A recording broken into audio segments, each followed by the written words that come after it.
just pray. Right, I think this, what's it there? Let's give you the other reference in there. Father, we come before you today, and you know, when I first started, Father, I remember I began to say to you, you know what? No, I should keep Shabbat. And quite simply, in my own simple way, I began to keep Shabbat. You tested me. 2 weeks in a row, the boss offered me X amount of money, cost me £180 a time to refuse the work. And you tested me. And I only got like a little bit of work that week, and a little bit of work the second week. And then the third week, you let it go, he said, well, he's going to follow it. And I did. And I got a great job in up by Holborn there, between Fort William, and it was a good job. And then I began to think, you know what, I should keep the feasts. And I just felt it in my ruach that, you know, this is right. And I know there's lots of folk out there who have gone down the same road as me. And I know there's many who have got this one and that one and the other one. But I do think that there is something in what we're doing tonight. If you really do know where you've come from, if you really know who you are, there's a very strong possibility that you will know where you're going. Now, I don't know, I mean, I'm pretty certain in my heart that what we've had here tonight, this truth that we found in what we perceive, we're not being arrogant to say that we're the only ones who've got the truth, because we're just not going to do that. But Father, we perceive this to be 100% the truth. 100% a big number, because I very rarely use it, but in this occasion I'm going to use it. Definitely certain parts of 100%. So we're going to present it, Father, and I think personally that it's the key of David. Who has the keys of David? So I don't know if that's an arrogant statement or not, but I just think knowing who we are and that we're worshipping at the same time as your Malachim worship you in heaven. I think this is being hidden from mankind on purpose to take us away from your truth. And it says in the last days there'll be a great thirst. I think this is part of the great thirst. Those who are seeking to know the truth. And the fed up of listening to the C3, what I call the Freemasonry controlled Christian church. I'm not condemning anyone that goes there, but we know they are controlled by the teachings of Freemasonry. So we just want to come away from that. We want to get into the truth that belongs to you and know your truth. And if we know the truth, it shall set us free. It's John 8:33.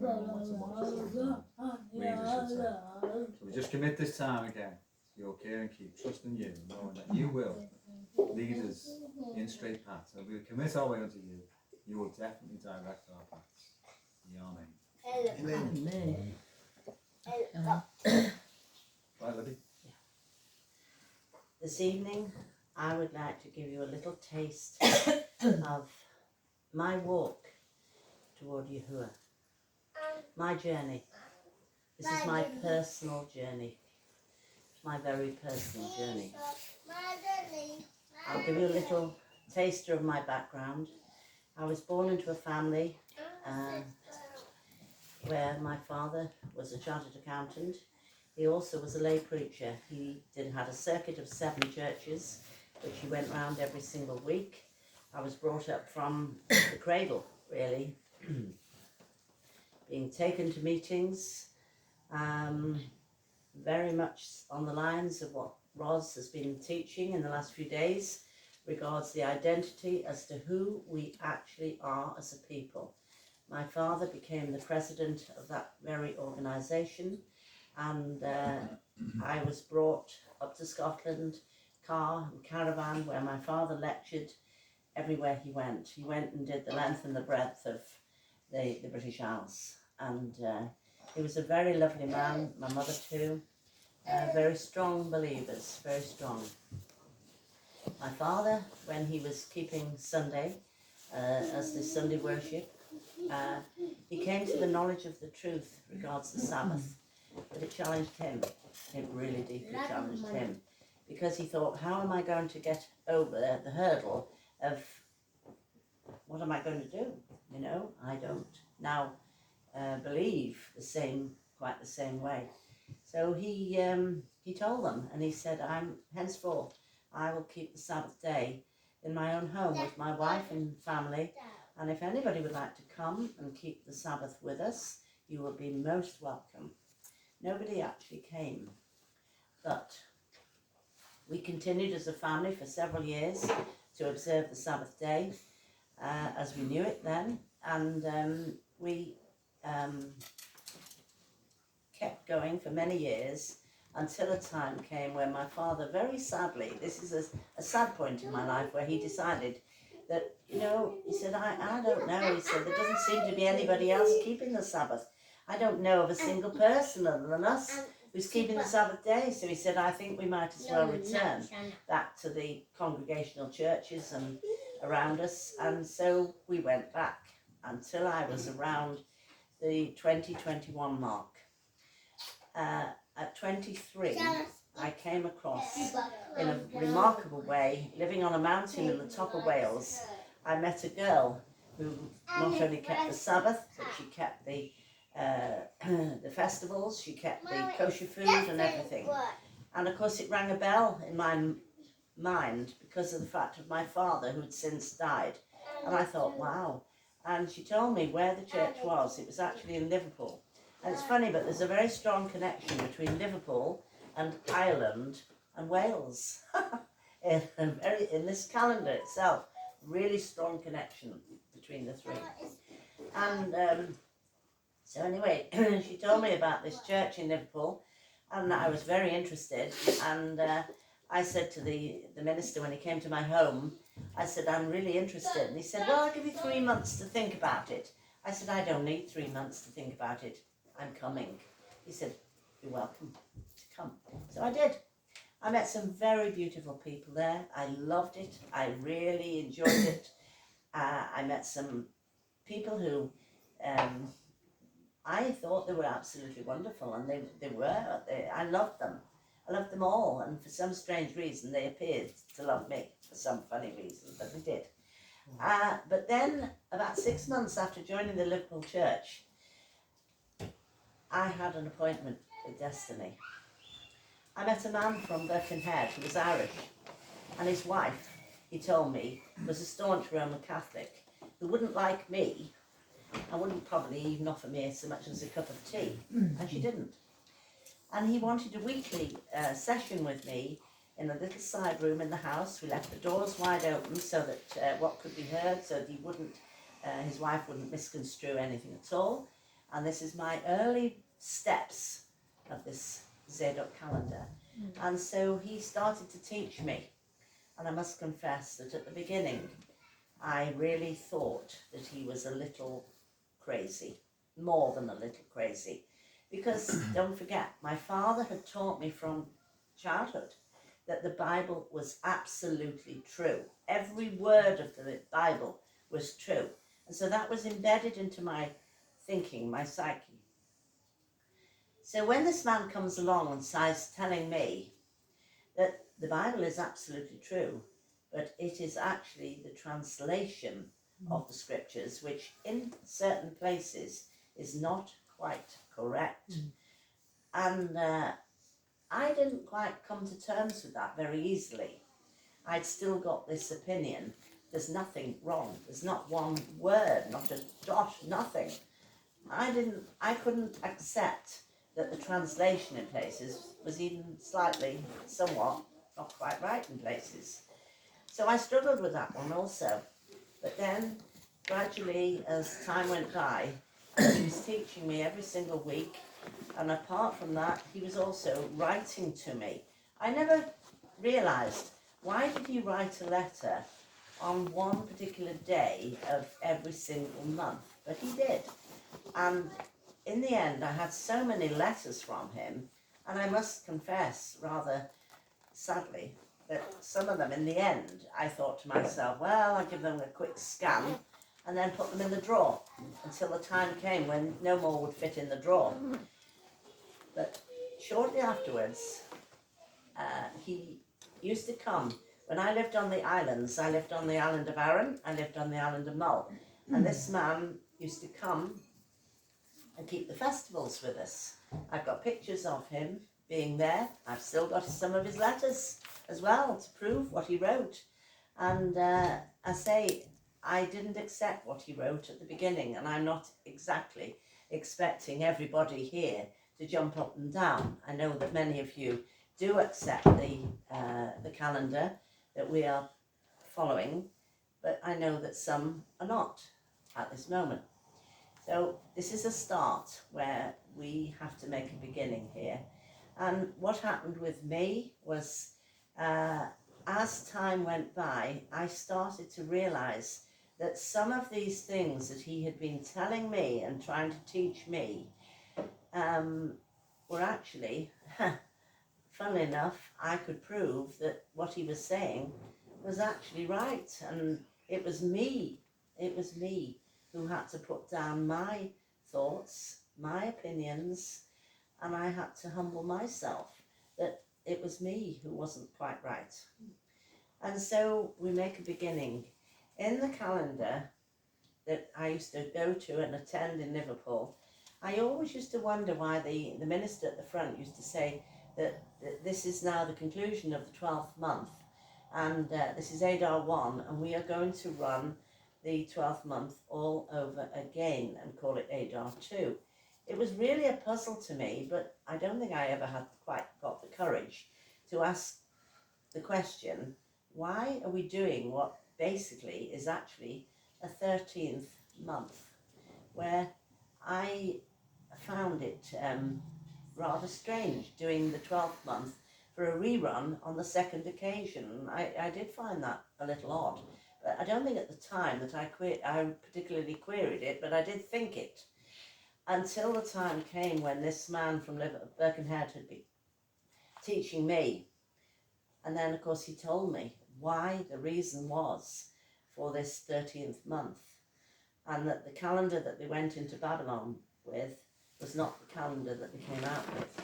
And the people who were basically children, some of them, who all these years down the line, further down when they're coming out of Babylon, that they actually didn't quite realise that they had actually adopted the calendar from the ones who were their captors.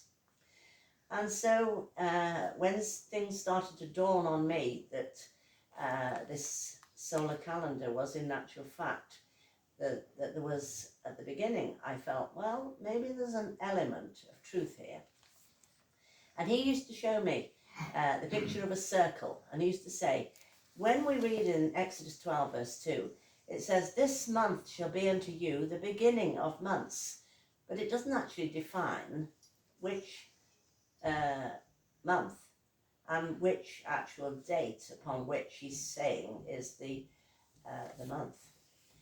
But how he used to describe this, and it's very vivid still today in my picture of my mind.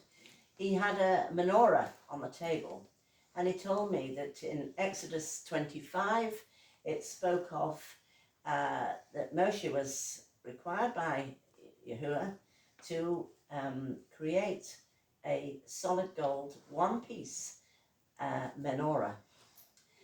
And as he described it that it was actually the pattern of the creation week itself, and that the first bowl represented day 1 of the creation week, day 2 of creation week, day 3, day 4, day 5, day 6, and day 7. The only one of those days in the week, they were all numbered. They were not named, apart from one. The 7th day was the only one that was given a name, Shabbat.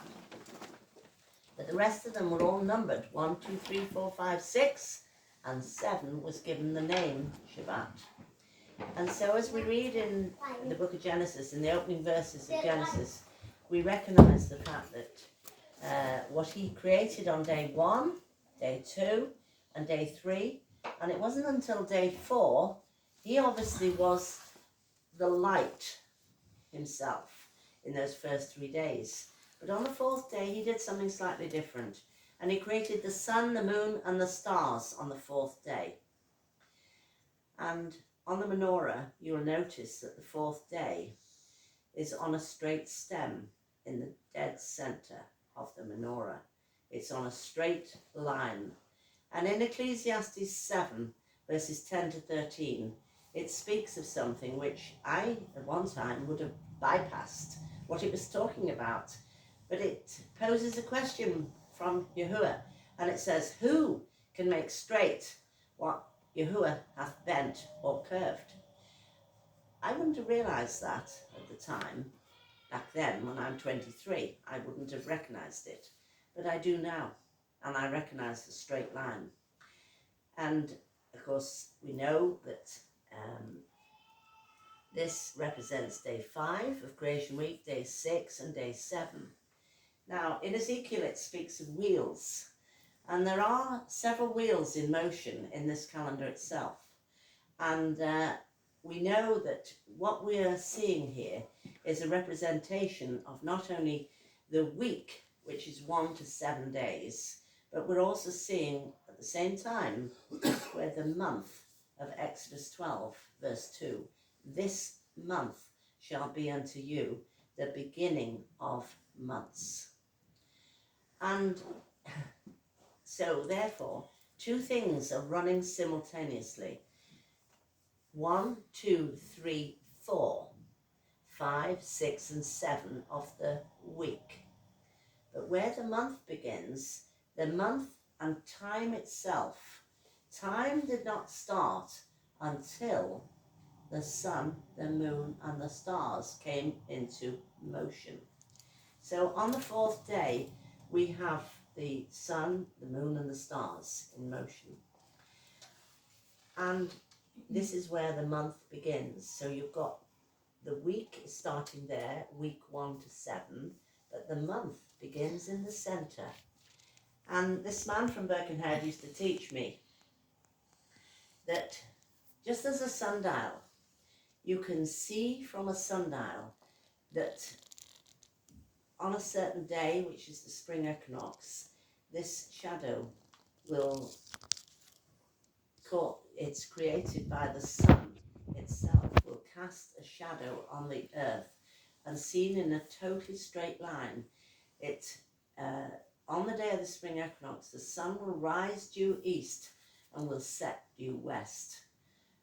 And of course, in the Dead Sea Scrolls themselves, in one of the caves where the Dead Sea Scrolls were found, in the area of the Qumran, there was indeed a sundial which was found just a matter of inches down below the stony ground. And as Roz rightly has spoken throughout this week, she started by showing us the dolmen, which reveals to us certain things. We also know about Stonehenge, we know about Avebury, Callanish, Newgrange in Ireland, and all these things he was teaching me. Of course, he was from Ireland himself, and he was teaching me that it's actually on 2 days only of the year, the spring equinox and the autumn equinox, upon which this shadow cast by the sun on the earth is in a straight line, but it only occurs on just 2 days of the year solely. The rest of the year, just as Ecclesiastes 7 verses 10 to 13 reveals, the shadow is indeed bent, curved, but we don't necessarily notice it, but it is true. And there are many hundreds and hundreds, maybe thousands now throughout the world who are now aware of this, and they go out into the garden with a round table, they drill a hole through it, they put a bolt through like that so that the sun will cast that shadow, so they can plot it on this white round table. And for probably 4 days prior to the equinox, the spring equinox, they will put the marker with an indelible marker onto the table, and they will pinpoint. And you can actually see and witness the shadow in the curve.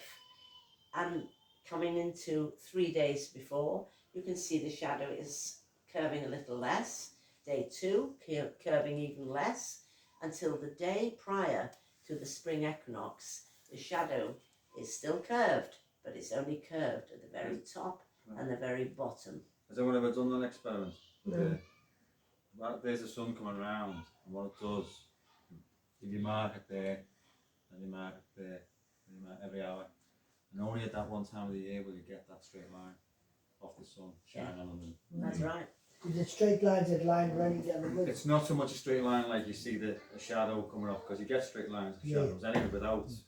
But what you're doing is you're marking it every hour off the beam. So there's your beam. Yeah. The sun's cast a shadow there, put a brick there every hour. So you just mark it like that and measure it all along. And the only time when you're really close to the spring equinox, it's just slightly wavy. When you leave the spring equinox or the autumn equinox, it slightly waves out. And it gets more and more out of the year, really. That's how. And the following day, after the fourth day, when you witnessed the actual straight line of the shadow, the day following, the curve returns on the very following day after the spring equinox, but it returns back going the opposite direction. Amazing. So this matter of the fact that you've got not only you've got the week running, but you've also got now the beginning of where Exodus 12 verse 2, where the beginning of the month is. And so therefore 1, 2, 3, 4 of the week, but 1 of the month. That is the beginning of months. And then we have 5, 6 and 7 of the week, but 4 of the month. 1, 2, 3, 4. And each of the months contains 30 days. But where we have a seasonal change every quarter, which is 3 months, say if you visualize a clock, right, with 12 o'clock at the top, 5 past, 10 past, quarter past. At the quarter past mark, there's the first quarter, and an additional day is added, which means that you have a 30 and a 1. So 30, 30 and 31. The next quarter is 30, 30, 31. The next quarter going up the way this way is 30, 30, 31 and 30, 30, 31 at the top. And each of those quarters comprising 91 days each. So 4 nines are 36, plus 4, 1 singular day makes it 364. I would have probably been a little bit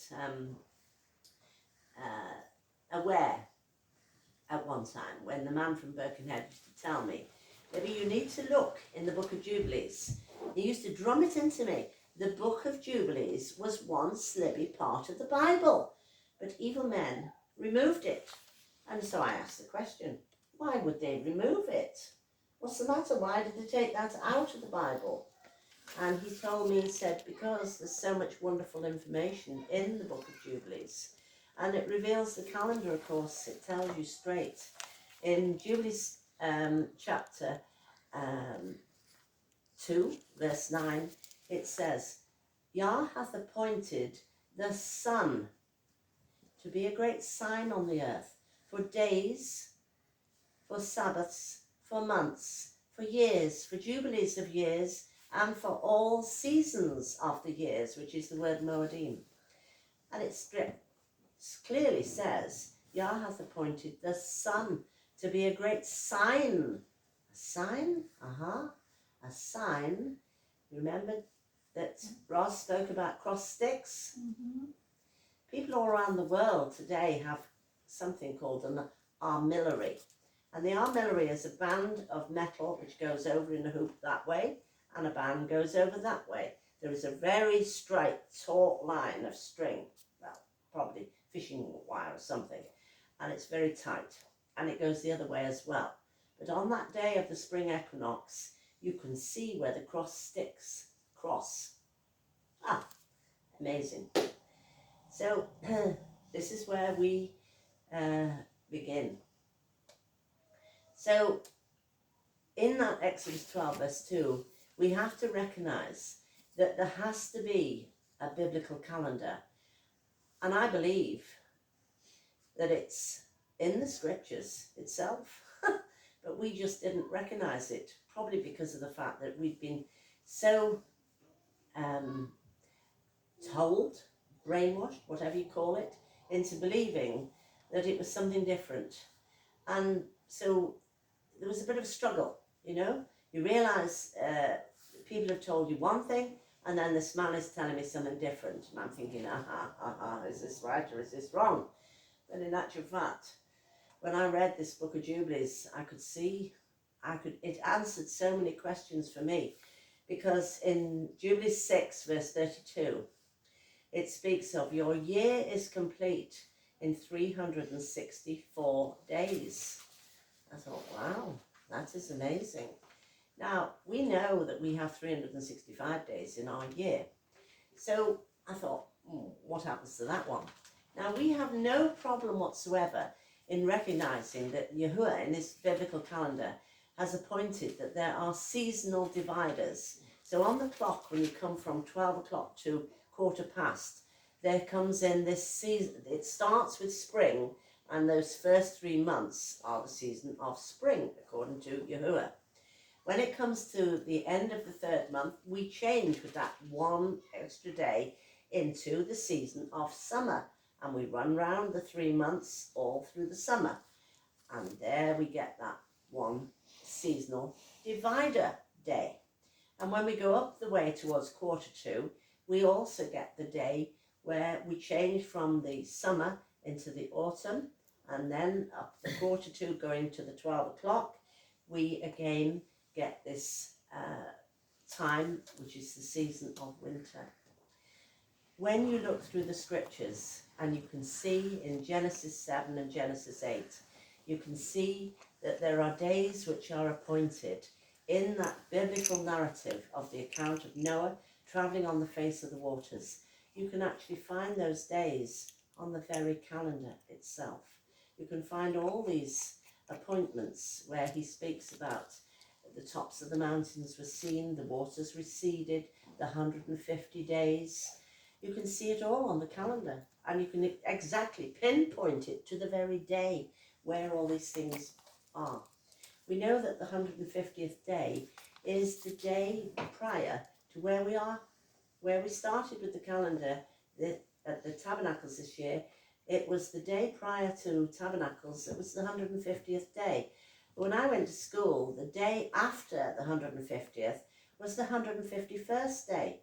And indeed, in Genesis 8, it starts out by telling, and after 150 days, well, that's the 151st, which was obviously the beginning of the Feast of Tabernacles. And so we now turn to the calendar itself, recognising that we've got not only the wheel of the week running, there's the week running, and here is the spring equinox where the month actually will begin.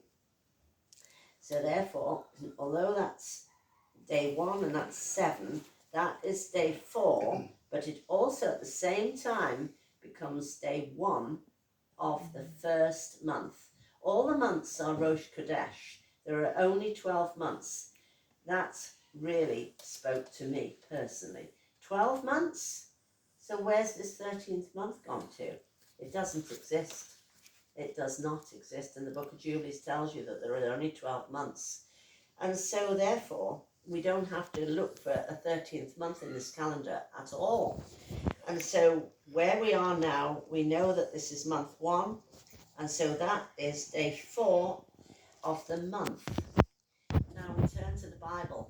And in the Bible itself, it tells us in Genesis 5 that we are to observe the Pesach on the 14th day. Right, Leviticus 23 verse 5. We are to observe the Pesach on the 14th day of the 1st month.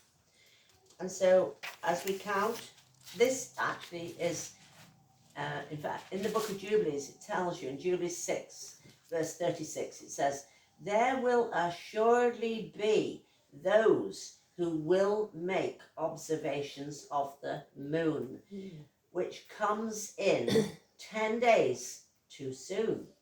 And when I saw that, the bells began to ring. I think that was probably my actual moment of truth and my moment of recognizing that this man in Birkenhead really had hit on something that I'd never quite seen before. because knowing that any calendar, whether you are on a dark moon, which is the conjunction moon, whether you're on a sliver moon, whether you're on a full moon, you are always, with any moon, I don't mind what phase of the moon it is, but any moon whatsoever has only got 354 days. And so there is a discrepancy between a moon calendar and the solar calendar of exactly what the Book of Jubilees tells you. The discrepancy is exactly what it says in Jubilees 6 verse 36. It's exactly those 10 days. And then therefore in the first year of observing the calendar, if you're observing it according to a lunar or a lunar solar calendar, because of those 354 days, you are out of sync with the solar calendar by exactly 10 days. And so in your first year, you've lost your 10 days, first 10 days. In your second year, you've lost a further 10 days. And in your third year, you've lost a further 10 days. 10, 10 and 10 make exactly 1 month, 30 days. And I came to learn from this man that where the translation was incorrect was in the word Kodesh. Kodesh is the number in the concordance 2320, and it actually means month, not moon. Yes. Oh my, I thought to myself, this was my awakening moment when I saw this. And then I realised that Uriah is 3394, and that actually means lunation and the moon. But it's never, ever in relation. The basis of the calendar is not the moon. It is the sun, exactly like Jubilees tells you in Jubilees 2 verse 9. Yah hath appointed the sun to be a great sign on the earth, for days, for Sabbaths, wow, for months, for years, for jubilees of years, and for all seasons of the years. And so when we turn to Leviticus 23, verse 5, we realise that the 14th day is indeed the Pesach. And so we are not going by what I think I've been brought up to, like many of you here tonight. I've been brought up to that on a Friday night I used to down tools before the Friday night, and all day Friday I'd been cooking and making a meal and everything, and I believed that at sundown that's where the Sabbath day began.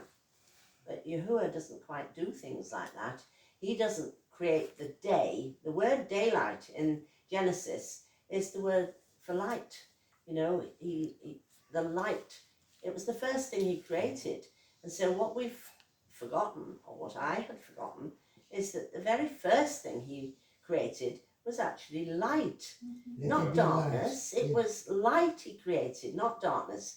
And so when you put a sheet of paper out and you put the light first, there's the piece of paper there.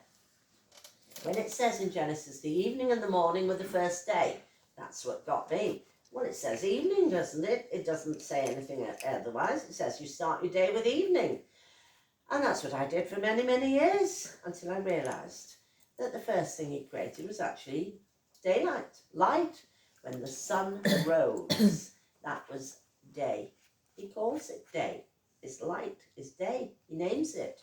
And so that's the first thing that I had made a great big mistake on. And so when you put the day, the first thing he created first into place, and then you realise that he then creates a dividing line. And so if you put the dividing line down the centre there, that one he terms as Erev, evening, which is a mixture of two things. It's growing towards it getting a bit darker and darker and darker, but it's a mingling of the two lights. It's neither one nor the other, but a little bit towards this end here from where I'm sitting, it's getting more towards the darker side until the darkness of night comes in. And when the darkness of night comes in, after you've gone all the way through the night, then the same situation of the fence post, he divided the light from the darkness, and he put a fence post in, and this Erev is the fence post. And then he does the same identical situation afterwards, after the darkness of the night. He does the same situation again, where he creates another fence post, and he puts the fence post in, and this fence post, he calls that bokeh. And that again is a mingling of the light. It's neither one nor the other. It's more at the beginning of the darkness, but growing towards it lightening up. And as we draw back our curtains, we can see in the sky, oh yeah, it's starting to dawn. So the words dawn, dawning, and the word morning also. This came as the big shock to me. When the Bible says the evening and the morning were the first day. So in actual fact, that word morning belongs to the 24 hours which has just departed. And what comes up next is that the sun next will rise in the sky. And as the sun comes up over the horizon, that is where the kuf, our mouth has a round and then a straight, and the round at the bottom, and the ku is, it says, sun speaks. Wow, sun speaks. And I thought to myself, wow, something could be in this, there's something here. So And a kuf is a circle with a line through. Yeah. So some of us may not know Part of the that. Allotav, it's a letter in the Allotav. Yeah. So it's the kuf. So I have come to see that a day consists of 24 hours. It consists of what exactly it says in the book of Genesis, with let there be light. So the light came first, then at the end of that light came the dividing point, the fence post, where you have the Erev, which is the mingling of the two lights, and it's growing increasingly more and more and more as it turns the cogs round towards the darkness of the night. And as you've passed the darkness of the night, you get your next fence post in, and that one he calls bokeh, and that is the one where it turns and it grows out of the darkness towards the light. But the sun has not yet come. Yeah. Now, this is where I'm just going to take a slight detour. Many of you won't know this, but especially our new friends who we've only recently met from Ireland. I have been a stonemason all my life, from the 23 mark onwards. We used to buy houses, dirt cheap, and then we used to, and I don't mean builders did it, I mean we did it. I climbed up the cat ladder with an armful of slates and put the chimney pot on at the top. It's not normally known as girls' work, but I learned to cut the stone, to dress the stone, and to place the stones in position to make it look like you would never have known the property had an extension added to the property, that it would look one piece. And people would even say to me, come along and say, how did you do that, Libby? Did you number the stones? And I'd say, no, I didn't. They just, it's just the way that they fit. So anyway, an interesting point is that a stonemason never picks up a stone twice. They always find a home for the stone to fit. It will always go in that right place. And yet we know that he was the stone the builders rejected. That is who he was. He is the capstone. And oddly enough, the Great Pyramid of Giza in Egypt also is a solar calendar. And it also depicts the spring equinox and the autumn equinox. It is clearly seen for hundreds and hundreds and hundreds of miles. From the land of Israel, you would have seen where the equinox was, most certainly. And so we get to this Passover time here, and this is where the stonemason in me came in. I'd married Alf, and he said to me right at the beginning, I'd love to go to Israel. He was Jewish. He said, I'd love to go. And I said, I'd only just married him. And I said, you have the money, Alf, I don't fly. And he said, what do you mean you don't fly? I said, well, I don't do flying. I said, I'm a bit frightened of going up in the air. So he said, there's nothing to it. He said, you just go up and that's it.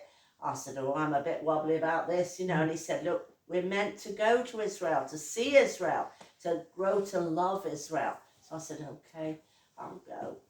Anyway, it was the greatest day of my life, the greatest time of my life, going up in that airplane and seeing the land of Israel. It was awesome is the only word I could describe it.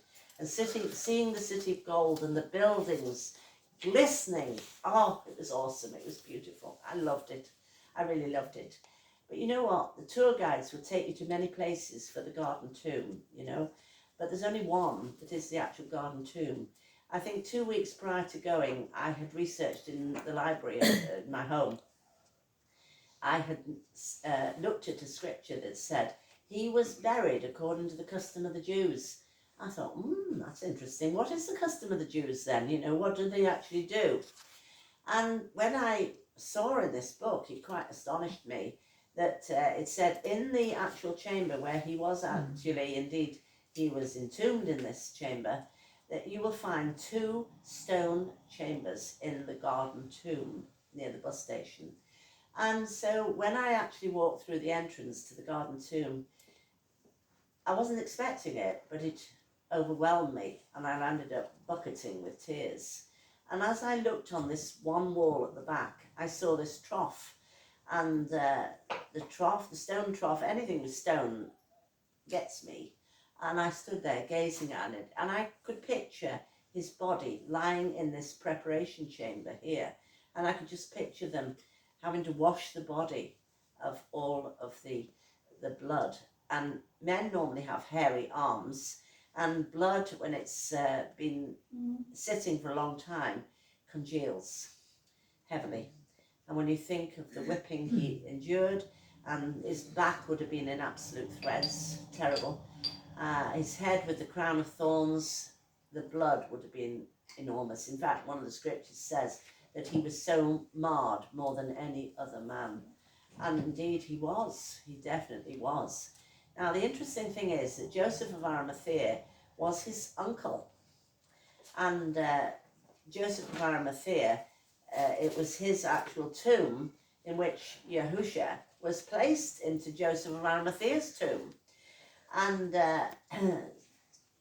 so I realized that it was Joseph of Arimathea.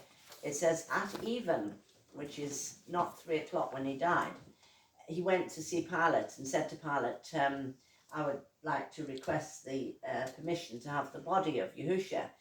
And Pilate says, what, is he dead already? Because normally it took 3 to 4 days for somebody to die. And he was astonished that he was dead. So he said, just a minute, I'll send a young man, back to the state to just check. So he looks at this first man and he thinks, he's still alive, give him a good whack on the knees, to give him a bit more pain. And he looks at the third one and he thinks, yeah, he's still alive, whack him on the knees too, and give him a bit more pain. But Yahushua in the middle, they think, he looks as though he's gone already, definitely he's gone. I better just make sure, I'll stick a spear in him. So he actually, blood and water came forth from him. And I believe that he actually died of a broken heart. He died more quickly than would have normally been, because normally it takes 3 to 4 days. It was the most awesome, terrible, terrible death for anybody to have to endure. And so at evening, the young boy went back to Pilate and he said to Pilate, yes, he's definitely dead, definitely, absolutely. So Pilate says, right, so Joseph of Arimathea, take the body and go back to the stake. So he takes the body down. He takes it to the garden tomb, which is by the bus shelter. And when I looked at this garden tomb, I could see the great big rock face. And what astonished me was seeing the face of the skull. And I knew straight away when I saw that with the 2 eye sockets and the nose and the mouth. And I thought, yeah, this is most definitely, this is the place. So when I'm inside the tomb, I'd seen this one chamber where it was called the preparation chamber, where they washed the body before they embalmed the body. And even today, nurses today will know this, that they usually, when somebody dies, they wash the body. And no different for Yahusha, they wash the body. And on the other wall was another stone trough.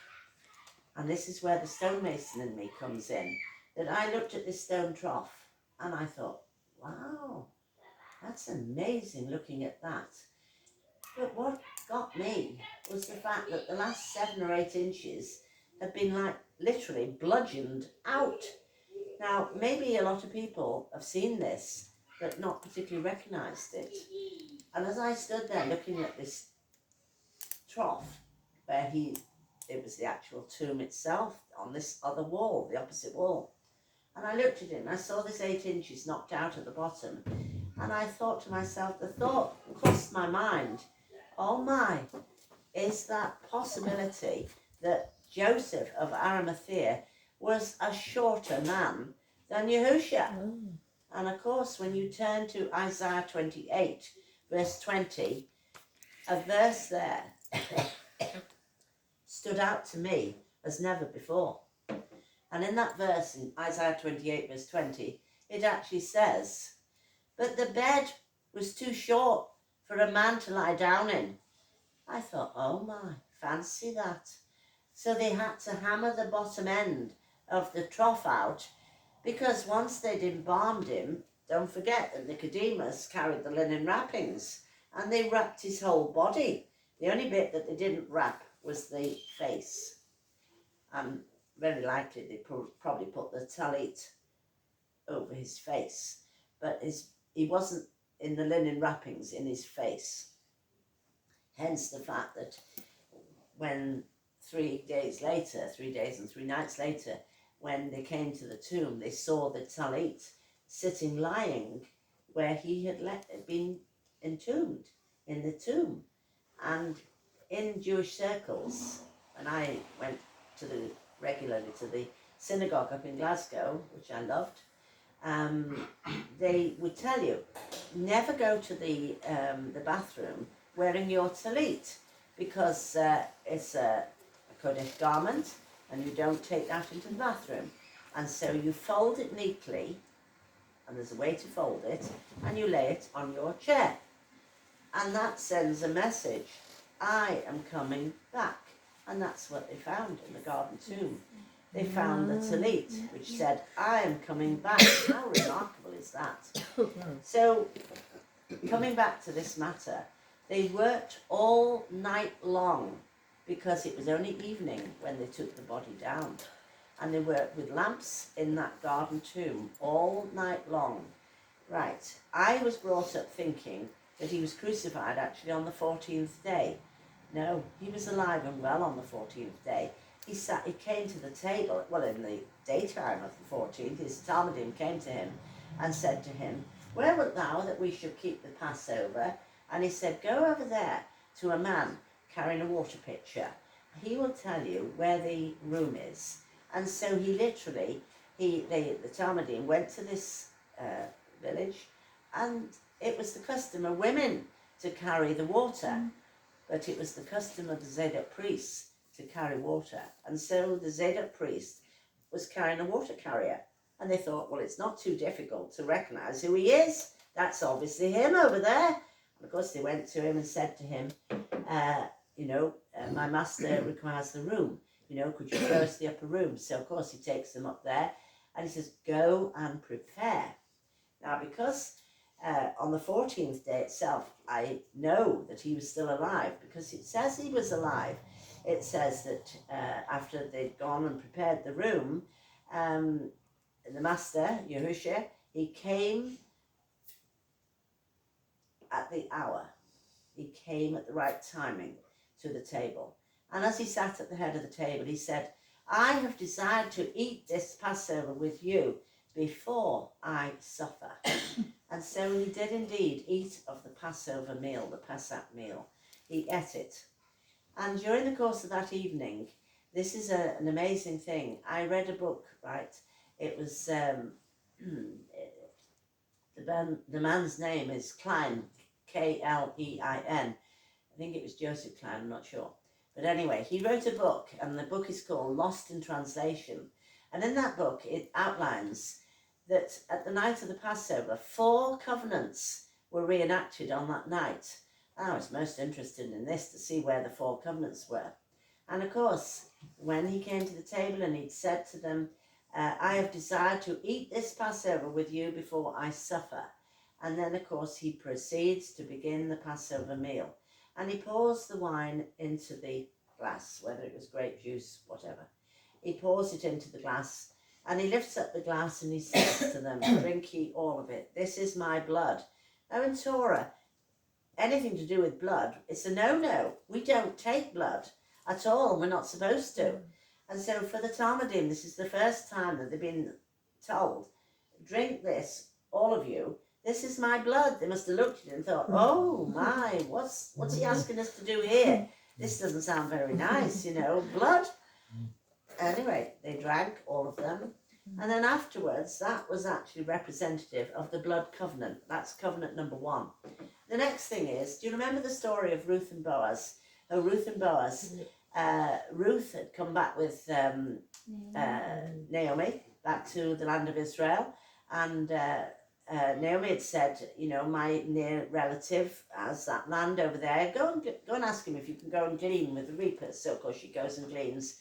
And one day Ruth says to Naomi says to Ruth, you know, creep upstairs tonight. He will have had a good jaws, you know, a good fill, and he will have eaten his curry, and you know, he'll be lying down on the floor. Creep along and you know, lie down at his feet. Maybe she put a bit of behind the ear, you know, a bit of something. So she lies down at his feet, and as she lies down at midnight, it says he wakes up and he goes, "Oh, who's that?" And she says, "It's me, Ruth." And he says, "What are you doing here?" And she said, "Spread your skirt over me." Now that in Hebraism means put your talit over me, your covering over me. Beautiful. I'm a younger woman, but Beautiful. he was the older man. And because of the fact, put your talit over me, it was saying, your God will be my God. I will accept what you are doing. So of course he couldn't wait. 6 o'clock in the morning, it was a case of let's get down the gate and sit down the gate. "Oh, come over here. Come and sit with me, my friend. Sit down with me." And he sits down on the step and he says, "I have something to say to you." He says, "Oh yes, what's that?" He says, "Well," he says, "you remember the Ruth has come back to the land with Naomi, and you are the closer relative actually than me. So she has a parcel of land as an inheritance. So you can probably you're entitled to the inheritance of the land." "Oh well, actually that sounds quite nice. Actually, that will add to my original ground that I've got. I probably quite like that. You know, that sounds nice." So he thinks that's great, but Boaz says, "There's one little hiccup." "Oh yeah, what's that?" And he says, "Well, actually," he says, "if you take the parcel of land, which is your inheritance," he said, "you will also have to marry Ruth." "Oh, well, just a minute then, you know, I'm not sure about that. You know, I fancied Flossie, the blonde over there. You know, I didn't quite fancy marrying Ruth." He said, "That would sort of jeopardize what I've got planned." So he says, "I'll tell you what." And he takes off his shoe. Yeah? So he takes off his shoe and he passes it to Boaz. And he says, "That's me passing over the right of the inheritance." And so now we go back to the Passover table that night, and we realise that the first thing he did was the wine, the blood covenant. The second one was he lifted up at the table the bread, and as he lifted up the plate with the bread on, in Leviticus 2 verse 13 it says, "All your offerings are to be with salt, seasoned with salt." And it's my guess, I can't prove it, but I would imagine it's highly likely that there would have been a little pot with salt on at the table for the Talmudim that night. And as the bread was passed round, they would dip it in the salt, because the salt is what's called the friendship covenant. "I no more call you servants, I call you my friends." And then the next extraordinary thing that he does is he girds himself with a towel and he asks them to remove their shoes, which is the sandal covenant. The sandal covenant, which is what Ruth and Boaz with the man handed him the shoe. And so, yes, he took his shoe off. And so he says to the disciples, the Talmudim around the room, that he was going to wash their feet. And Peter says, "You're not washing me." He says, "If I don't wash you," He said, you have no part with me. Nothing. So in actual fact, what this is the sandal covenant, washing of the feet. It's a sign of humility, but it's also inheritance. And as we sit You have no part yearly in me. at the Pesach table, we become inheritors of the kingdom of Yahuwah. And we wash one another's feet. Amen. It's a good Yeah. time to wash each other's feet. We I think. wash one another's feet at the Pesach meal at night. Having all things in But common. the Pesach meal is not a hit and miss. The Pesach meal is at a time that is specified. Absolutely, it is identified in the scriptures when it is. Now, that's the first covenant was the blood covenant. The second one is the salt covenant, which is in the bread. The third one was the sandal covenant, and he returns to the fourth covenant, and he pours the juice, or the grape juice, or the wine, whatever it was, into the glass, and he passes it round, and he lifts the glass and he says, I will no more drink of the fruit of the vine with you until I drink it anew with you in my Father's kingdom. And so therefore he didn't drink, but they did. And one day we will sit at that table and we will drink that cup. Yes. How amazing is that? Hallelujah. And that is the marriage covenant, where we will sit at that table. Yeah. And that's the marriage covenant. So there's the four covenants reenacted. And why people say to me, oh, he must have been there. He must have taken the Pesach the night before on the 13th. I said, no, he didn't. I said, he never broke one little iota, jot or tittle of the Torah. He was absolutely perfect in the keeping of the Torah. And so therefore he didn't keep the Passover a day too soon or a day too late. He was alive and well on that 14th. On the 15th, it says at the third hour, he was put on the stake. Now the third hour is solar time, knowing that the 6 o'clock in the morning is the time, at that time of the year, which is spring equinox time. 6 in the morning, 6 till 7 is the first hour, 7 till 8 is the second hour, 8 till 9 is the third hour of solar day. He was put onto the stake at the third hour, but the date, because the sun had risen, he'd gone through the Garden of Gethsemane, he'd gone through the beatings and the lashings, and now the sun had risen, and it was a new day, but it was also a new date, because the date changes, not at sunset, the date changes as that sun comes up and rises. That is the new day beginning. And so as that day rose on that date of the 15th, as that sun rose in the sky that day, at the third hour, which was 9 in the morning, he was on the stake. And then it says by the 6th hour, it went dark. Now the 6th hour is actually noon, 12 noon. And at the 9th hour, which is 3 in the afternoon, solar time, 3 in the afternoon is solar, and he was actually expired. He was dead by that time. He died probably more quickly than the others.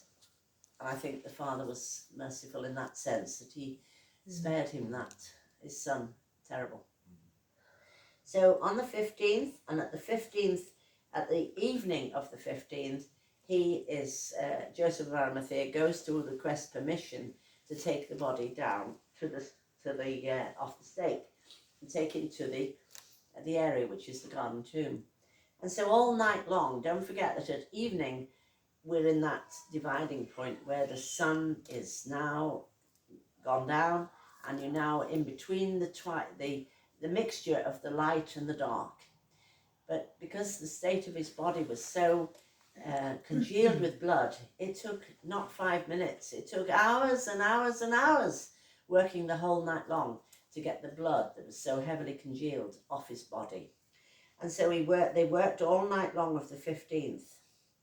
Now, just before the dawning and morning came, at this one here, this is where they're working through the night, but just before the sun rose here, they're realizing that they're about to transfer him out of the actual preparation chamber and move him into the actual burial chamber, because his body has been prepared, washed, embalmed with the spices and everything, and the linen wrappings and everything.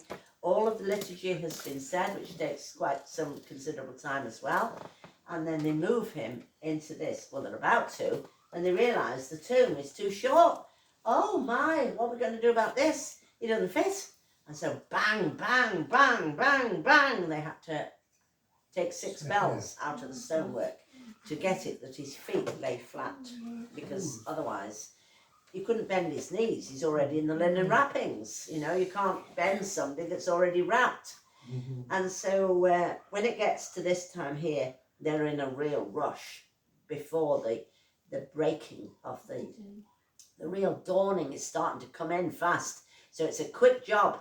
Get that banged out, get him in there, let's skedaddle out this way and roll the tomb, roll the stone over the door.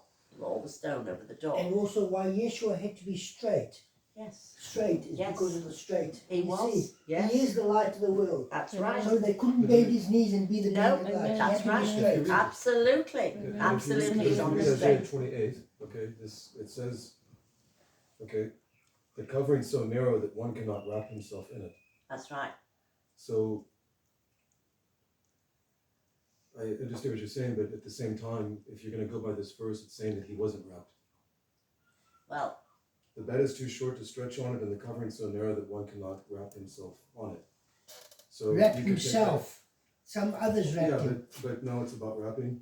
yes. And then I would say the other, just please, if you look at Psalm 104, and you look at verse 19, Yes, I know what that he says. It appointed says, the moon for yes, seasons. that's right. But The if you sun read, knows it's going down. Yes, no, if you look exactly. in Hebrew, it's also talking about Yahya Hamodim yeah, in this. So When it's you go- also, that's right. But when so you it's go, it is a contradiction with Jubilees. Can we not interrupt, no, please? when you Sorry. read a little No, I'm further just- down in that Psalm 104, Yeah, but if she's you will mentioning see verses, what I he mean- actually appointed the moon Can we have for. questions at the And he end? appointed for when a man goes to work. He appointed it for when lions go to sleep, you know, and they get up to rise to eat their food and everything.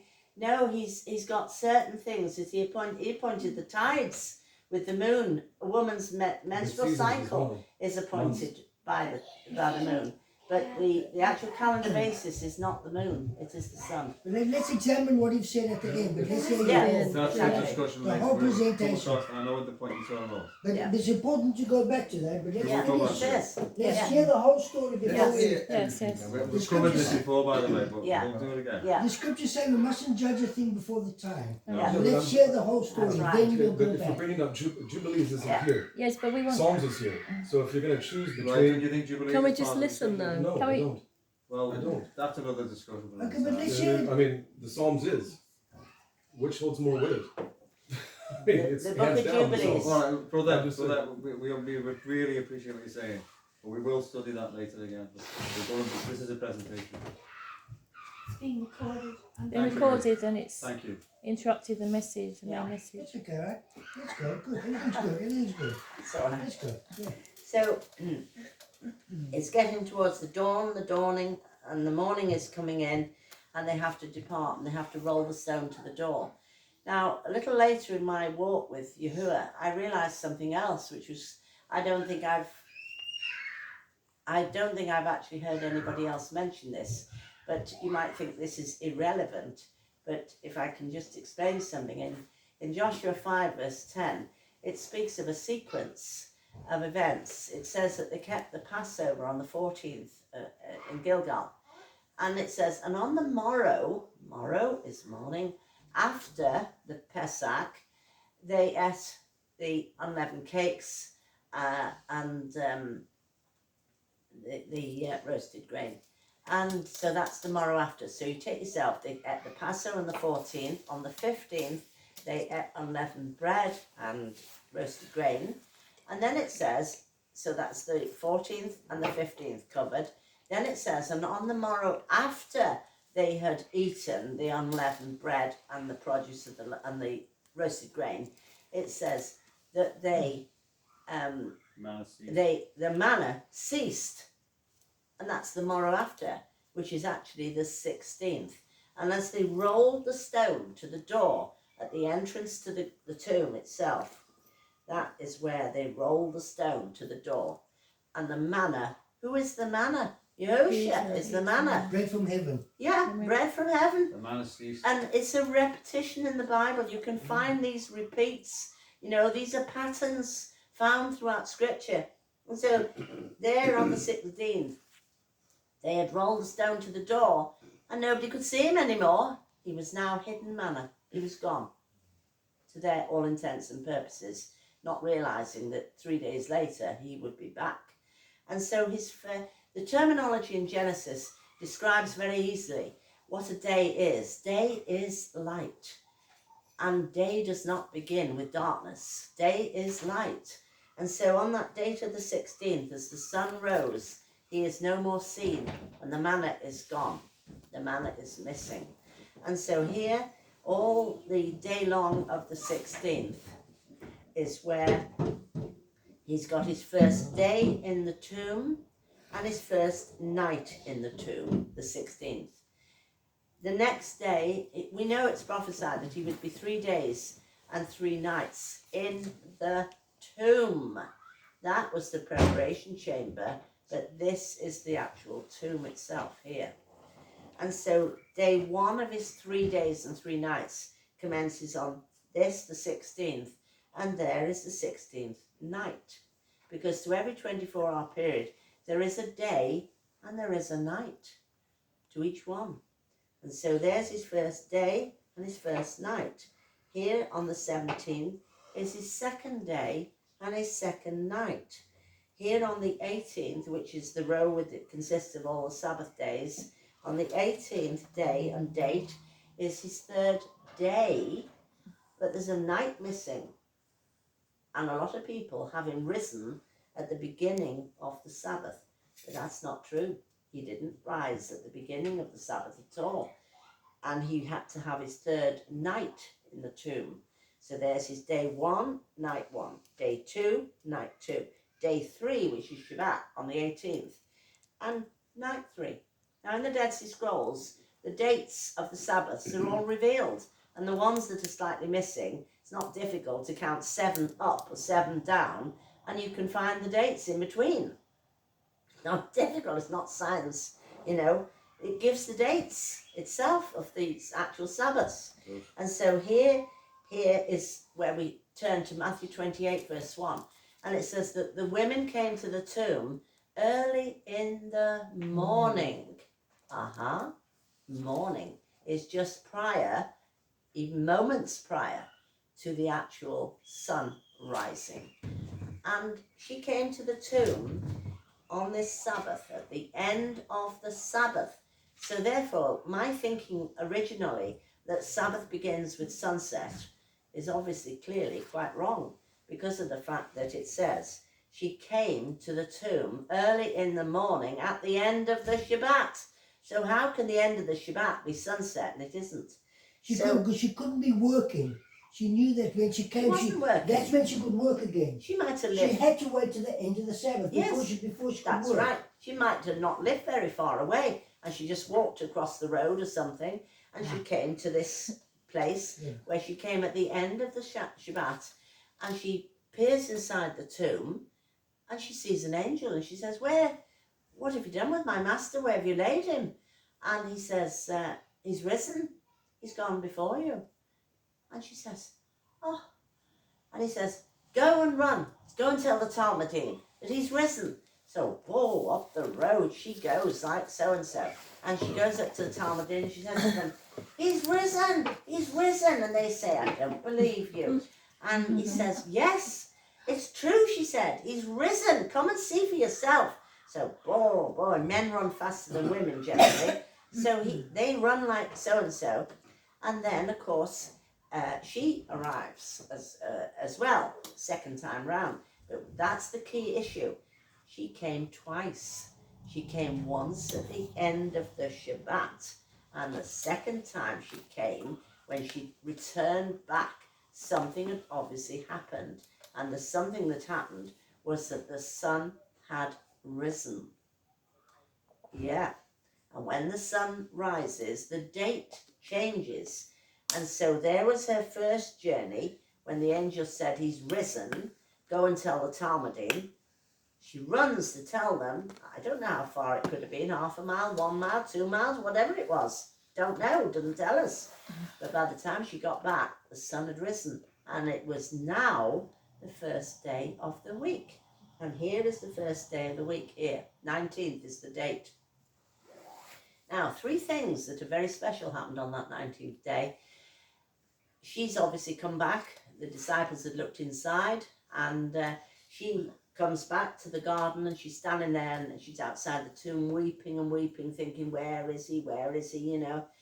And all of a sudden, she hears a voice behind her saying, Mary, and she turns, Rabboni, and she drops to the knees, and she wants to grab him by the feet. He says, don't cling to me. I've not yet ascended to my Father and your Father. So she has to back off slightly. So he obviously hadn't yet risen up to his Father. Ascended to the Father. The first time. Yeah. As opposed to moving from the dead, ascended. Yeah. The second thing that happens, on the road to Emmaus, there are 2 people walking along, they're striding along, and they're discussing the events of the crucifixion. And they don't recognise him, and he walks alongside and he sort of says, paraphrasing, here, what's this you're talking about? And they say, you're the only person round here that doesn't know what's been going on. We've had a crucifixion. Where the heck you been? And so anyway, he says, let's hear what you have to say. So of course they still don't recognise him, and they walk on a bit further, maybe a couple of miles up the road, and then they say, we live over there, do you want to come in? I could say, do you want to come in for a jam butty, but it's unleavened bread, so it wouldn't be a jam butty.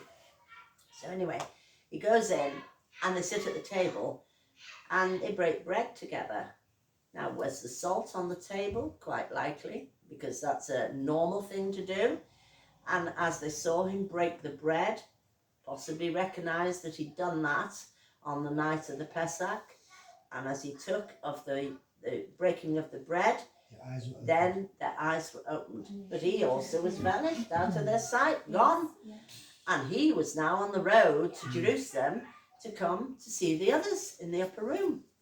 And so they're all gathered, it says, for fear of the Jews. Oh, fancy that. And so he walks through, and he stands there and he says, peace be unto you. See my hands and my side. And of course they recognised him straight away, who he was. But the one-liner says, but Thomas was not there. But 8 days later, Thomas was there.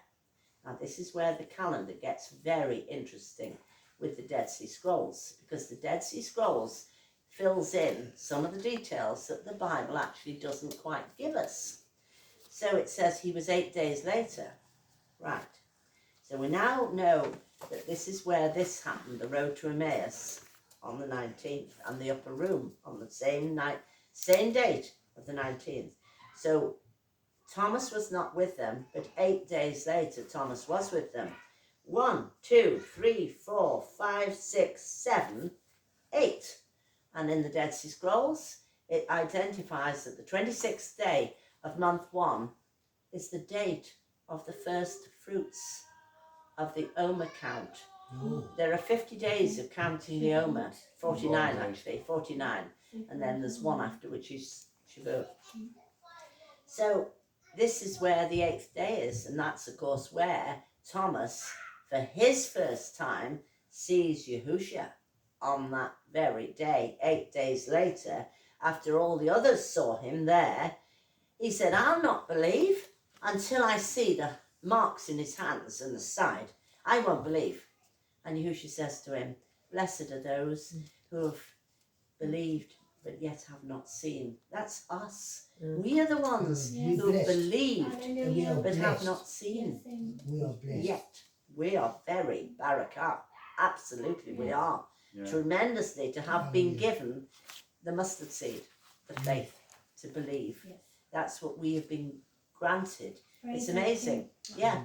And so there is the first one of your days. Now it turns a little bit wonderful, this. Leviticus 23 verse 15. And in that scripture it says, you shall count unto yourself from the morrow after the Sabbath.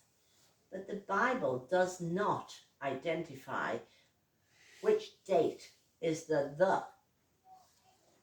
but the Dead Sea Scrolls does. And the Dead Sea Scrolls identifies it as the date of the 25th. So the morrow after the Sabbath is, the morrow is the 26th. Yeah. Now, I have quite a number of friends who don't believe in the Apostle Paul. They think he's false. I'm not one of them. I believe completely. It's difficult to understand him sometimes, but I do not believe in any way that he is false in any shape whatsoever. I believe that he's true. Now, if you turn to the book of Acts, in Acts 20, verses 6 and 7, it says something absolutely remarkable. And it says, you see, my friends, some of them will turn around and say, Paul did away with keeping the festivals. He didn't do that, he didn't keep them. So how do you reckon that one? When in Acts 20, verse 6 and 7, it says, we sailed away from Philippi after the days of unleavened bread. So we obviously, if you're keeping unleavened bread, you will have kept the Passover. No point keeping unleavened bread if you haven't kept the Pesach the night before. It stands to reason. You keep the two. And so it says, we sailed away from Philippi after the days of unleavened bread. We know from Scripture that the days of unleavened bread finish on the date of the 21st day, because you've eaten unleavened bread for 7 days you shall eat. So the 7 days you're eating is 1, 2, 3, 4, 5, 6, 7 days, 7 whole periods of eating unleavened bread. So it says, we sailed away from Philippi after the days of unleavened bread. Paul did not get on the ship on a high holy Shabbat, which is here, is the last day. It's the high holy convocation, as we all know. So the morning of the 22nd, Paul gets on the ship. It tells us that it's bound for a place called Troas, and that the ship takes 5 days to get to Troas. 1, 2, 3, 4, 5. Oh, isn't that amazing? Now, in that scripture, it'll say, we sailed away from Philippi after the days of unleavened bread and came to them. Who are the them? The them are the likes of you and I. They're waiting on the quayside for the boat to come in. Why are they waiting? Because it's the Feast of First Fruits here. That's it. That's why that takes place. It's on the Feast of First Fruits. And we sailed away from Philippi after the days of unleavened bread, matzah, and came to them in Troas in 5 days. But we abode 7 days upon the first Shabbat. So, in Leviticus 23, verse 15, it says, you shall count unto yourselves from the morrow after the Sabbath. The Bible doesn't tell you which is the, but the Dead Sea Scrolls identifies the date as the 25th. So we're not in any doubt. From the morrow after the Sabbath, you shall count 49 days, which is 7 Sabbaths, shall be complete unto you. Right. 1, 2, 3, 4, 5. So we now finish with month 1. And we turn to month 2. We've done 5 days out of the 7. Here we have what's called the Rosh Chodesh, which is the head, day 1 of month 2. So that's another reason why Paul was there. He's fellowshipping with the brethren. And because it says that 7 Sabbaths shall be complete unto you, we start the first of the Sabbaths. Now, I have many Bibles at home, some of which will say, false translation again, will say, and on the first day of the week. Completely false translation, totally false translation. It's actually, and on the first of the Sabbaths is here. So this is 1 Sabbath, 2 Sabbaths, 3 Sabbaths, 4 Sabbaths, 5 Sabbaths. Not 2 pages now. I think it is 2 pages. Yeah. 6 Sabbaths, And the 7 Sabbaths, which is 49 days. Yeah, so 7 sevens are 49. Even unto the morrow after the 7th Sabbath shall you number 50 days. Counting calendar. Counting calendar, and that is Shavuot. Shavuot is the 50th day, and that is where that comes in. Now, what is quite remarkable is the fact that I didn't know in my early walk, my early journey when I'm 23, if somebody had told me, how do you count the Jubilee cycles, I wouldn't have been able to answer. I did try several times to go putting my dots, and I put 1, 2, 3, 4, 5, 6, and then I put the year there, which is the Shemitah year on the end. And I do 7 rows of this, and then I've realised, well, that adds up 7 sevens, it adds up to 49 days. So where do you plonk the 50th day? And I thought, well, I've got a block here of 49 days consisting of 7 Sabbaths, but where do you place the 50th day? It wasn't until one day it dawned on me where you place that 50th day.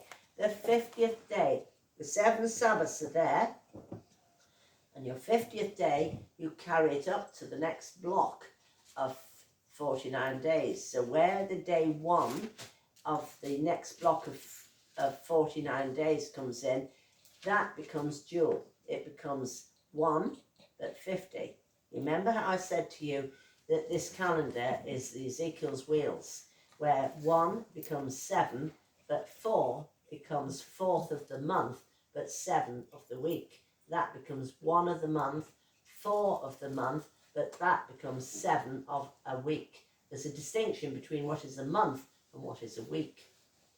And so the Jubilee cycles reveal that you do blocks of 49, but the 50th day, which is the actual Jubilee cycle, you take it up and carry it up to the next block of 49, and you make that one into 50, but also 1. And in the Dead Sea Scrolls, it does a very interesting thing. Is it in Amos 8, verse 5? It talks about the fact that you, in the Dead Sea Scrolls, when they found these scrolls, they also found something quite interesting. And they actually found that there were 2 or 3 little festivals that they're not identified in Leviticus 23, but they definitely are in Scripture. One is the Feast of New Wine, and the other is the Feast of New Oil. Now, new oil also, there's another little identification in the Dead Sea Scrolls which identifies Nehemiah 10, verse 34, speaks about they cast lots for the wood offering. And all of these things are all contained in the calendar itself. So from this date here, which is the 50th day, you now start numbering the next set of 50 days, because the new wine is 50 days from here. And counting 50 days on to the very day, it becomes the Feast of New Wine. And so here in the new wine, coming up, I have to put my glasses on for that, next month. Yeah, and here we have the Feast of New Wine. And so when it's new wine, it becomes the 50th day from the counting of the Omer and Shavuot. Counting of the Omer, 49 days to Shavuot. From Shavuot to the new wine is another 50 days exactly. So that when you get to new wine, it is not only 50, but it's also 1 of the next count of 50 days to reach to new oil. And when we reach new oil, that becomes the next count, where on that day of the new oil, you start for 6 days, the 12 tribes of Israel, Yasharel, and on each of the days of the 6 days, 2 of the tribes were appointed on each one of the 6 days to bring in the wood for the wood offering. We so did that this year, didn't we? Yeah, and we carried that through. Can I just give a little testimony? Yeah. We've done the wood offering, right, and we were at Mary's house, And Mary's is just basically staying in the back garden. There's no way you can really dig up. But we brought the wood out, and we it's a really, honestly, it's an amazing story, because we dug the hole and we put the olives in the ground, we poured the oil, and then we burnt the wood. And we burnt about 2 or 3 sticks on a little fire. And as we were ready to go back in, Only in remembrance. yeah, it just poured down and then it stopped. By the time we got in, it stopped. And later on, I went home to my and forgot all about it. And then Libby turns up with all the gang. Thought, oh no, thought I got rid of them. I know, that's what I thought. And she said, no, Jim, she said, for the whole year, we want the barakah to be upon your house. So you need to dig up the ground, pour the oil in, and do the oil offering. And I had a potato ricer. Have you ever seen a potato ricer? No, I've seen. Potato rice is like a big square box with tiny square holes. It's a big potato, and it comes out like a, you call it a potato ricer. But it's good for squashing things. We've done a better job of it than ours. I poured some virgin olive oil over the olives. We got a nice, and I've got loads of soil in the back garden. We burnt the wood, and I think, great, and next thing, lash down. And then as soon as we come in, we're trying to get nowhere. yeah, stopped. And not that, if someone says to me that the rain's a barakah from the rope, like, oh, well, praise him. I'm not going to argue with the brother or sister. I'm not going to, I wouldn't dish them. I wouldn't go, oh, yeah. I don't do that, but I thought to myself, Libby, quite glibly, oh, lovely, a little bit of rain. Probably was a blessing from the Most High. And left it at that. But when it does it twice in a row, you go, wow. So, That's right. here you go. So, make it or leave it. Not only are the festivals of Leviticus 23 identified in the Qumran, in the scrolls indeed, every single one of them, you can pinpoint them to the very day where they fall on the calendar. There's no confusion about it at all. It fits in the account of Noah, Genesis 7, Genesis 8.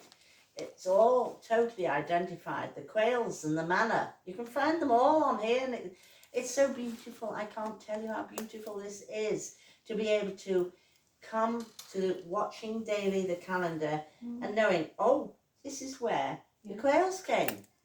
This is where the manna fell. And you can identify it. Yes. And it puts meat onto the Bible. It really does. You know, I mean, when I gave this sitting in the field in Cirencester with about 36 people, and I kept my glance at this one man, and he came up afterwards and said, you don't know me. I said, no, I don't, you know, actually, sorry. And he said, I'm a total unbeliever. But he said, the way that you've told this calendar to me tonight has really encouraged me to start to read the Bible and to start to think whether I should actually be a believer myself.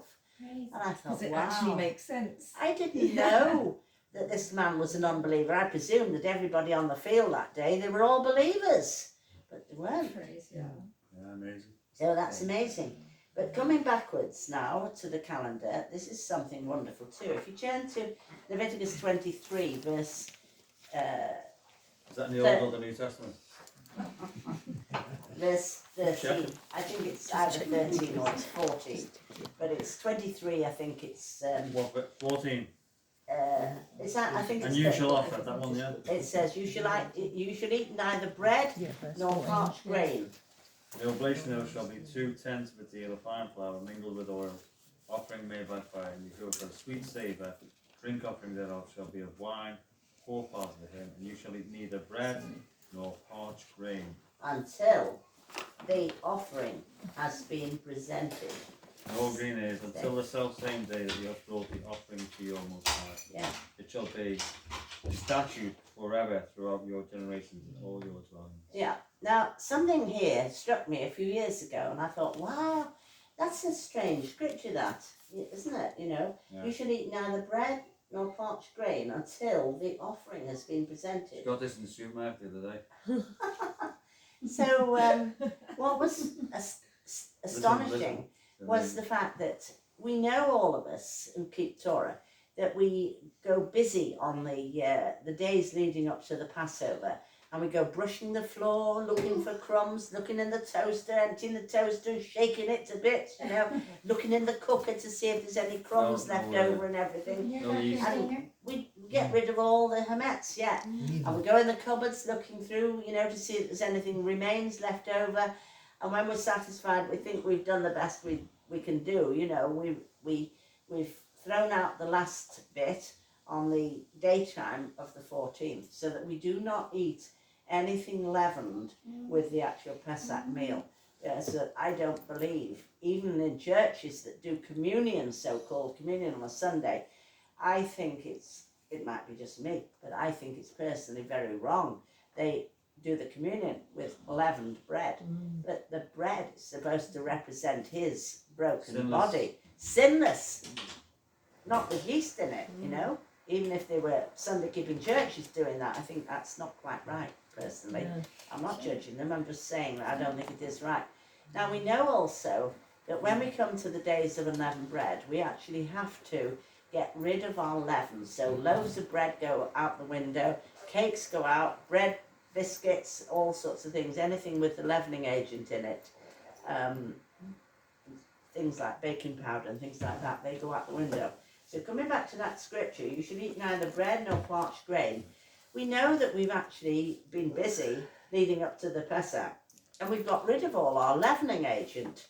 So technically speaking, doesn't it say that no leaven shall be found in all your houses? Yes, it does.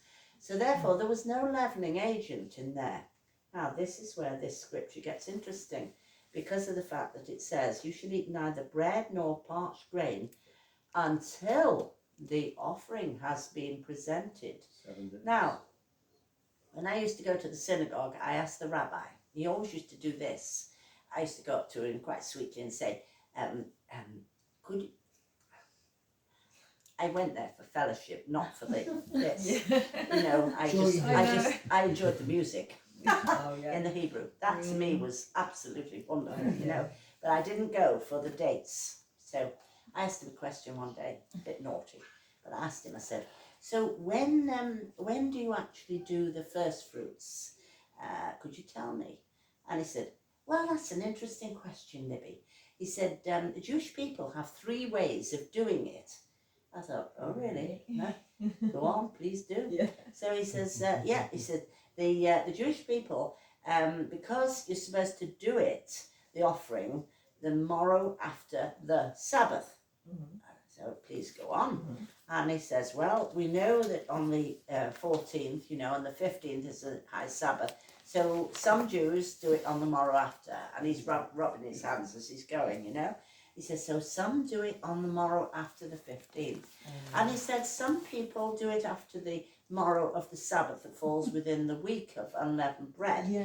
But then knowing that the last day of unleavened bread, being the 21st, is a Sabbath, they count the day after, which will be the 22nd. But you know what? Acts 20 verse 6 and 7 confirms that that is incorrect. And the Bible has to be true. And you have to be able to confirm in Scripture itself where this calendar is right. And therefore, going back to that one where Paul gets on the ship on that date there, and it tells you the ship goes to Troas. Takes 5 days to get there. 1, 2, 3, 4, 5. Lands on the Feast of First Fruits. But that is out with the days of unleavened bread. So it can't be right to do the first fruits anywhere within the week of unleavened bread. Which is what they do. So going back to you shall eat neither bread nor parched grain until the offering is presented, you've now got a situation where you've got rid of all of your leaven. It's all gone out the house. You haven't got anything to make leaven with. No. So there is a way that you make your starter kit, right?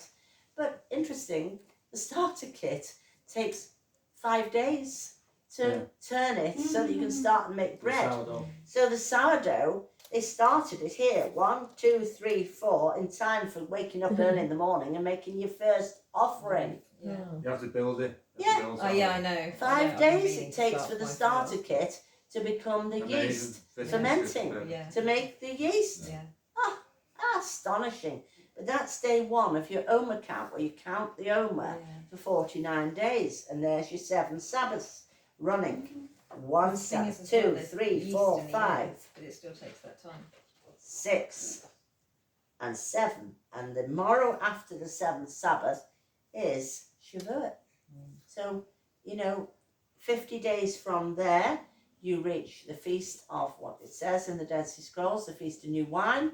50 days from new wine. New wine is the 50th, but it's also one of the count to new oil. Yes. And when you get to new oil, it's one of the wood offering. Next. Yeah. And it all absolutely fits like a glove. And I think what was wonderful was I did the account of Genesis 7 and 8, going through where Noah is on the boat. And I think there's a possibility, shall I say here, that Noah's, his great grandfather was Methuselah, I think. One of them, Yeah. Well, anyway, he was older than he Yes. was. that's for sure. So anyway, it says in the Book of Jubilees that he completed the ark on the first day of the first month, which is obviously there. That's it. And then he must have been loading the animal foodstuffs onto the ark because the animals had to eat something, obviously. So he loads the animals up with everything. But then I think Methuselah died. And I could well imagine that he died on day 10 of the calendar, which is here. And then it says, in yet 7 days, I will cause it to rain. And so here are the 7 days, where in the Torah, somebody is allowed to mourn for Methuselah for those 7 days. And he mourned the 7 days, and then he gets on the ship. 1, 2, 3, 4, 5, 6, 7. And on the 17th day of month 2, Noah was on board. And Noah didn't shut the door. Yahuwah closed the door, and that was it. And the ones who laughed and scoffed at him were now clinging with their fingernails to the sides of the ark, saying, "Let me in!" Just like the parable of the virgins, who will one day say, "Let me in." Yes. And Yahuwah will say, Depart from me. "Let me Depart in." from me, you And he workers says, of iniquity. "Depart from me, you workers of iniquity." Iniquity in the Hebrew is the transgression of the Torah. Like with And the I wise find and that foolish amazing. virgins as well. And what who've did really they gone- what did they run out of? They ran out of oil.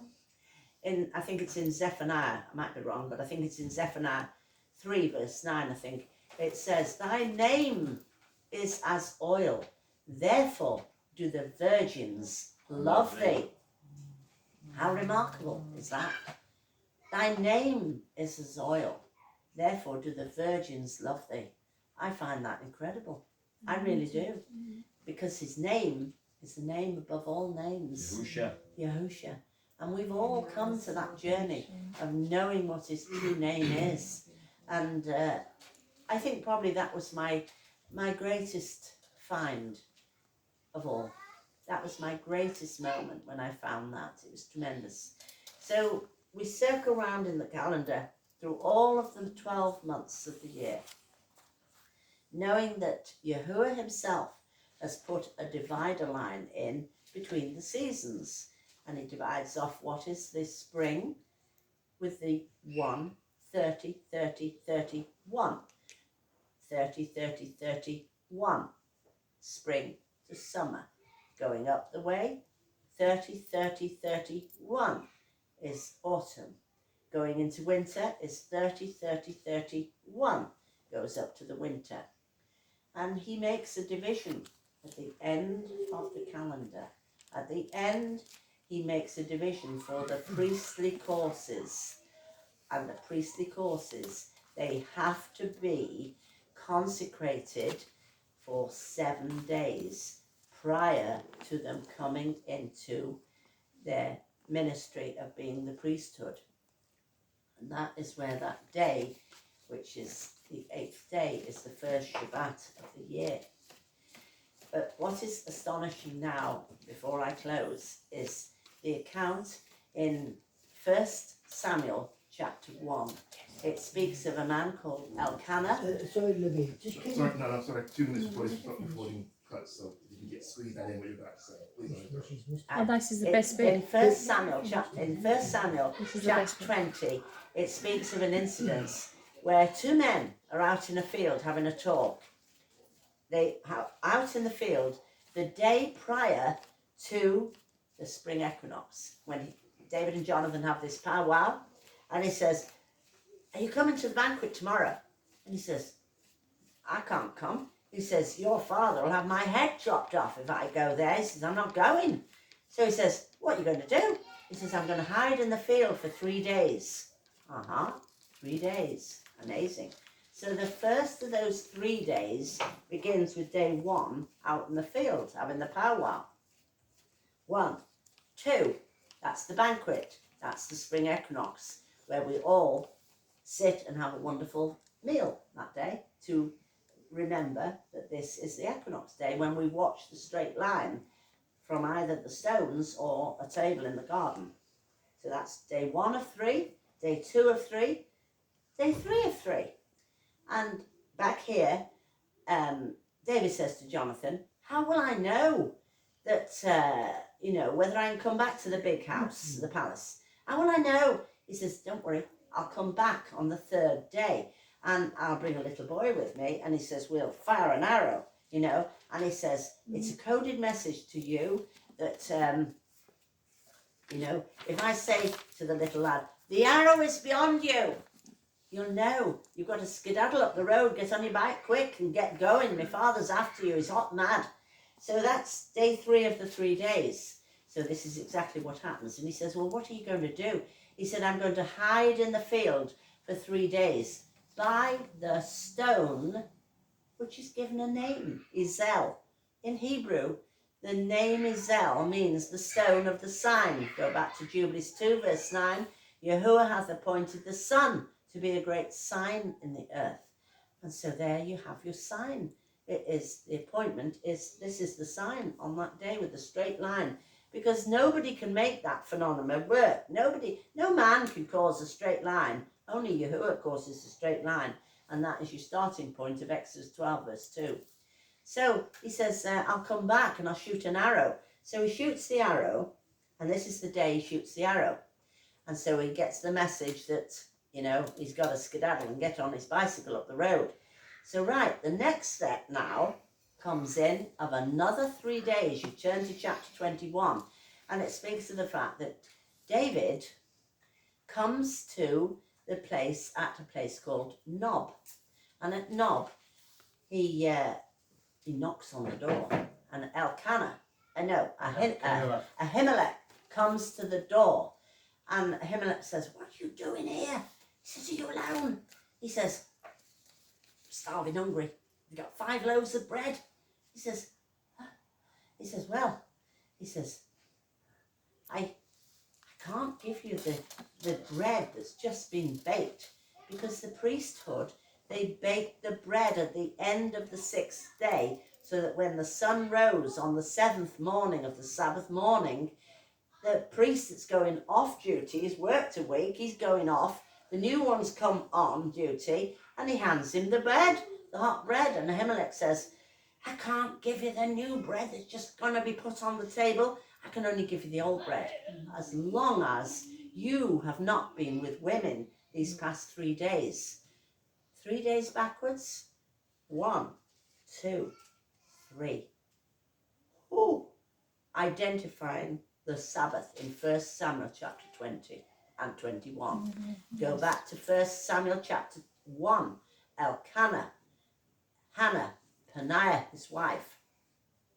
They are the same parallel circumstance to 1 Samuel chapter 20, where this is the spring equinox. It's the yearly sacrifice. It's the Rosh Kodeshim on this day. The others 11 months are Rosh Kodesh. This is Kodeshim. It's head of all of the months. And that's how we know that that is correct. And so the hot bread is the key to everything. And that's where in that scripture it says, "Have you not heard what David did? He ate the shewbread." Unlawfully. Yeah. He ate the bread that he wasn't supposed to be eating, because it's meant for the priesthood. But he ate it because it was not the new bread coming on the table. He could only give him the old bread. And he said, why did he ask for 5 loaves? Because there were 4 men with him that were hiding out in the bushes behind. And then he takes this bread, and then, of course, that's him. And we know what happened rest. But the hot bread is the key to the calendar. Amen. That's how you know where the Sabbath day is. And to finalise, I will say, right, I will ask somebody, when is your birthday? Me? Yes, The 8th of September. the 8th of September. Right. Will your birthday be the 8th of September in 10 years' time? Yeah. Yes. Yes, but a different day. What about 20 years?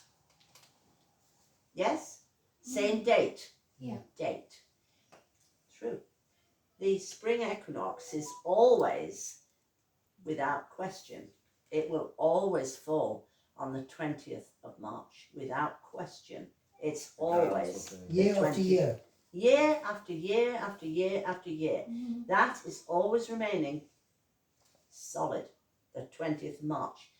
But just like your birthday, the 9th of September, your birthday won't always fall on a Monday, Tuesday, Wednesday, Thursday, Yes. Friday, Saturday, Sunday. It Mhm. rotates through the week. And so too does the calendar. The calendar is a counting calendar. It is not named as Wednesday, Thursday, Friday, Saturday. Mhm. No, it's a counting calendar. And when all you have to do is when you've done the 52nd Shabbat at the end of the year, you just simply wait for the sign, which is the straight line of the shadow of the And cast count by the again. sun. And then you start your calendar for another year, another cycle. So it's that simple. It's incredible. And so here we have the 20th of March, but it won't always fall on a Monday, Tuesday, Wednesday, Thursday. On our This calendar. year it fell on Thursday. So that was a Thursday and it was known to be Thursday. That is why today is Shabbat. Friday, Saturday, Sunday. And next year it will be a Monday. And the year Tuesday. We rotate Where's the through the leap year? days of the calendar that is the moon is actually the calendar when they went into captivity. They went into captivity in Babylon and they followed the calendar of their captors, Mhm. which was the moon. And They people were, destroyed Jericho as well, because Jericho was the moon city. It was the first They city destroyed taken everything, out. Man, woman, child, beast, and they weren't allowed to touch the coin. and Yeah. the Gregorian The first calendar. city that was destroyed Yeah. was Jericho when they entered into the land. Why was Jericho taken out as the first city? Because it was the city of the moon god. That's what it was. It was the city of the moon god. So, sister, you missed it. Oh, Go on. Just something you missed out. Going back to the day that Yeshua was crucified. yeah. What was that day of the parched grain? Was that the day of the parched grain? Or have I got that wrong? Yeah, you got it wrong. Yeah, no. Okay. The parched grain, the Omer count is there, 26, and identified in the scrolls as 26. So It's it- right. There's something interesting as well, it's just come to mind quickly. This was a struggle for me. We're talking about the time in the 3rd month when, if you go to Exodus 12 verse 2, it tells you this month shall be unto you the beginning of months. And in Exodus 16 it says that they came to Elim, between Elim and Sinai, on the 15th day of month 2. So that's month 2, 15th day of month 2 is there, where they came to between Elim and Sinai on the 15th day. But when you turn to Exodus 19, something in the terminology just slightly alters. And you think to yourself, and this was a real big bombshell to me, because I turned to month 3, and because I've got this date of the 15th Yeah. ringing strongly in my head all the time, the 15th day, I thought, well, somewhere down the line, this Exodus 19 has got to be speaking about the 15th day. But no, it wasn't. Now, this is the real twist in the tale. This is my final twist in the tale. When it says in Exodus 19 that they came to the mount 3rd month. in the 3rd month on the same day as they left Egypt. I thought, same day as they left Egypt. We know that they left Egypt on the 15th day. So I'm thinking, 15th day. Well, how do you relate that? It was only until I did a little bit of working out and studying here, but it took a long time. Right, we know that they arrived. Now, when you arrive to put up your tents, you put up your tents. Right, this is month, is that 3 at the top? Yeah, Kodesh Yeah. 3. 3. So I believe that they actually arrived on day 11 of the month. They arrived there and they set up the tents. On the next morning, Moses goes up the mountain. He goes up the mountain and then he comes back down the mountain. Still the date is the 12th. He goes up the next day, 13th.